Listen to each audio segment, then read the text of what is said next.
لوگوں کو شرک کرتے ہیں جب یہ لوگ نماز پڑھتے ہیں. میں بتاؤں کیوں؟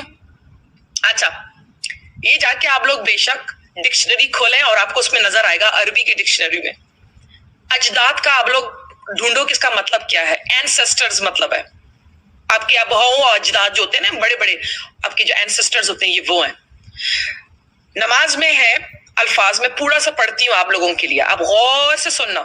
السلام علیکم ورحمۃ اللہ وبرکاتہ. ساتھیوں، کچھ لوگوں کو ہوتا ہے نا حب الشیء یعمی ویسم، کی چیزوں کی محبت لوگوں کو اندھا اور بہرا بنا دیتی ہے. اسی طرح کچھ انہوں نے بھی کچھ حرکت کی ہے. ایکس مسلم ہے یہ جو بھی خاتون ہیں، ان کا کہنا ہے کہ تمام مسلمان ہر نماز کے اندر شرک کرتے ہیں، نعوذ باللہ. ساتھ ساتھ انہوں نے بہت سارے دعوے بھی کیے ہیں کہ مسلمانوں سے زیادہ میں نے اسلام پہ اسٹڈی کی ہے. انہوں نے ایک لفظ کو لے کر کے جو ہم پڑھتے ہیں دعا، سبحانک اللہم و بحمدک و تبارک اسمک و تعالی جدک، یہ جو لفظ جدن ہے اس کے اوپر انہوں نے ٹپڑی کی ہے کہ مسلمان شرک کرتے ہیں. ان کا کہنا ہے کہ جدن کے معنی جو ہے وہ دادا کے آتے ہیں. تو یہ ان کا کہنا ہے کہ اللہ تعالیٰ کے ساتھ لوگ مسلمان جو ہے وہ اپنے دادا کو بھی شریک کرتے ہیں. پتہ ہے آپ لوگوں کو شرک کرتے ہیں جب یہ لوگ نماز پڑھتے ہیں.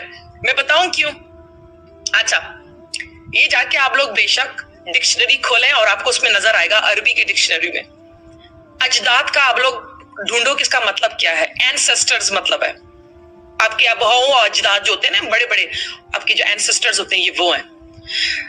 نماز میں ہے الفاظ میں پورا سا پڑھتی ہوں آپ لوگوں کے لیے، آپ غور سے سننا. سبحانک اللہم و بحمدک و تبارک اسمک و تعالی جدک و تعالی جدک. یہ جو جدک ہے نا، یہ ہے اینسسٹرز، آپ کے بڑے اجداد جو ہوتے ہیں. یہ اردو میں بھی ہندی میں بھی کہتے ہیں اجداد. تو مسلمان جو ہے اللہ کے اجدادوں کو دعا بھیج رہے ہیں. شاباش، اللہ جس کو کہتے ہیں ایک ہے، نہیں اس کے اجداد بھی ہیں. اور آپ سب اس وقت پورے انگلش ورژن کو کاپی کرو، سبحان اللہ کو پورے کو کمپلیٹ، اور گوگل میں ٹرانسلیٹ میں اس کو پیسٹ کرو. آپ کو وہی جواب آئے گا جو میں نے ابھی بولا ہے. آپ کو پتہ ہے اللہ تعالیٰ کے اجدادوں کو مسلمان دعا بھیجتے ہیں. مجھے تو یہ سن کر کے یہ جو ان کا اشکال ہے، ان کا جو اعتراض ہے، سن کے ہنسی آ رہی تھی کہ فرسٹ اسٹینڈرڈ کا بچہ جو ہوگا وہ بھی اس کا جواب دے سکتا ہے. لیکن کیا کریں، دعویٰ ان کا یہ کہ یہ مسلمانوں سے زیادہ انہوں نے اسٹڈی کی ہے اسلام کے اوپر. اب آپ لفظ جدن کے اوپر جب بحث کریں گے تو ظاہر ہے ہم آپ کو اندھا اور بہرا ہی سمجھیں گے.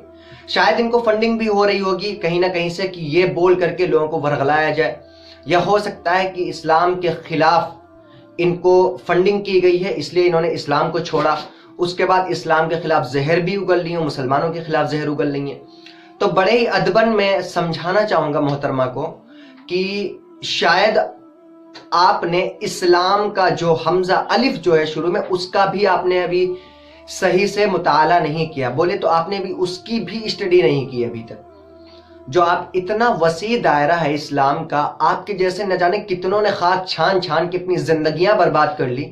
جو قرآن کی مرادات ہیں ان کو نہیں پہنچ سکے، جو احادیث کی مرادات ہیں ان کو نہیں پہنچ سکے، اور یہ محترمہ دعویٰ کر رہی ہیں کہ میں نے اسٹڈی بہت زیادہ کی، مجھے بہت سارا نالج ہے اسلام کے بارے میں. تو آپ کے اوقات سے باہر ہے اسلام کو سمجھنا. اگر آپ اسلام کو سمجھتی تو آج ایکس نہیں ہوتی، آج آپ اسلام کے اوپر قائم ہوتی. اور رہی بات جدن کی، جو فرسٹ اسٹینڈرڈ کا بچہ بھی جواب دے سکتا ہے، لیکن میں نے سمجھا کہ آپ کو شاید مطلع کرنا ضروری ہے، ورنہ نہ جانے آپ کتنے لوگوں کے ذہن میں زہر گھول دیں گے. اور ظاہر ہے جن مسلم بھائیوں کو اس کا نالج نہیں وہ بہک بھی سکتے ہیں، اس لیے بتانا ضروری تھا. تو جدن کے معنی میں آپ کو سمجھاؤں. آپ آن لائن یہ دیکھیں، میں کہہ رہا تھا کہ آپ سب سے پہلے المانی.com کھولیے. میں آپ کو بتاتا ہوں لفظ جدن کے معنی کتنے آتے ہیں. یہ جو محترمہ معنی مراد لے رہی ہیں سبحانک اللہم و بحمدک و تبارک اسمک و تعالی جدک کے اندر، اس کا معنی کیا ہے، اور جو یہ بتا رہی ہیں وہ کب استعمال کیا جاتا ہے یا دوسرے معنی میں کبھی استعمال ہوتا ہے یا نہیں. تو آپ دیکھیں المانی.com کھولیے، آپ اس کے اوپر لفظ جد ڈالیں گے، جیم اور دال. اب اس کو آپ سرچ کریں گے، لفظ جد اوپر آ گیا، اس کو آپ سرچ کریں گے. جب سرچ کریں گے تو سرچ ہونے کے بعد آپ کو سمجھ میں آئے گا کہ جدن کے کتنے معنی ہیں.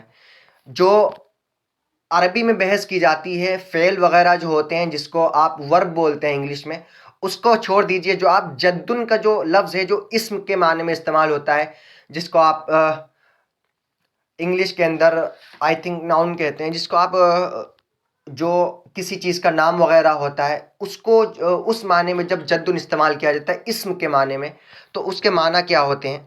آپ دیکھیے کہ جدن کے معنی ابھی تک تو بحث چل رہی ہے، یہ الجد جد. اب دیکھیے جدن جو اسم لکھا ہوا ہے یہ یہاں پہ، اس کے معنی الجمع اس کی دی ہوئی ہے اجداد و جدود و جدودتن. یہ تو معنی ہے جو محترمہ نے بتائے، صحیح بتایا کہ جمع اس کی اجداد آتی ہے اور اس کے معنی باپ دادا کے آتے ہیں، لیکن انہوں نے شاید اور پڑھا نہیں. اس کے معنی ایک نیچے آپ دیکھیں گے الجد اس کے معنی آتے ہیں المکانۃ والمنزلۃ عند الناس. اس کا کیا مطلب ہے؟ یعنی مرتبہ، رتبہ. تو یہ جد جو ہے وہ رتبے کے معنی میں بھی آتا ہے. اسی کو بتایا المکانۃ والمنزلۃ عند الناس کہ لوگوں کے نزدیک مرتبہ اور رتبہ. تو الجد اس معنی میں بھی استعمال ہوتا ہے، اور وتعالی جدکا کے اندر جو جدن کا معنی استعمال کیا گیا ہے وہ اسی معنی میں استعمال ہے. وہاں پہ معنی کیا ہوگا کہ اللہ کی شان بلند ہے، نہ کہ اللہ کے باپ دادا، نعوذ باللہ، جیسا کہ میڈم کا کہنا ہے. تو آپ اتنی بات سمجھ گئے کہ جدن کے معنی کتنے، بہت سارے معنی آتے ہیں. جدن کے معنی کسی جانب کے بھی آتے ہیں، اطراف کے بھی آتے ہیں، اور جدن کے معنی نہر کا کنارہ بھی آتا ہے، سمندر کا کنارہ. بہت سارے معنی اس کے اندر جیسے کہ آپ کو مل جائیں گے. جدن کے معنی حصہ بھی آتا ہے. بہت ساری چیزیں آپ اس میں دیکھ سکتے ہیں جب المانی.com آپ کھولیں گے. تو میڈم آپ کی جو جلن، جو آپ کے اندر کڑھن ہے اسلام کو لے کر کے، جو آپ ٹپڑی کرنا چاہ رہی ہیں، اس سے باز آ جائیں. ابھی بھی آپ کے پاس وقت ہے، مرنے سے پہلے دوبارہ اسلام کی طرف لوٹ آئیں. میں آپ کو اسلام کی دعوت دیتا ہوں، ابھی بھی لوٹ آئیں، وقت ہے آپ کے پاس. تو امید ہے کہ آپ اس بات کو سمجھ گئی ہوں گی، اور میں اللہ سے دعا کروں گا کہ اللہ آپ کو راہ ہدایت عطا کرے اور آپ ہدایت کے اوپر آئیں، اور اللہ ہم سب کو ان جیسے لوگوں سے بچائے اور ان جیسے لوگوں کی باتوں سے بچائے. وآخر دعوانا الحمدللہ رب العالمین.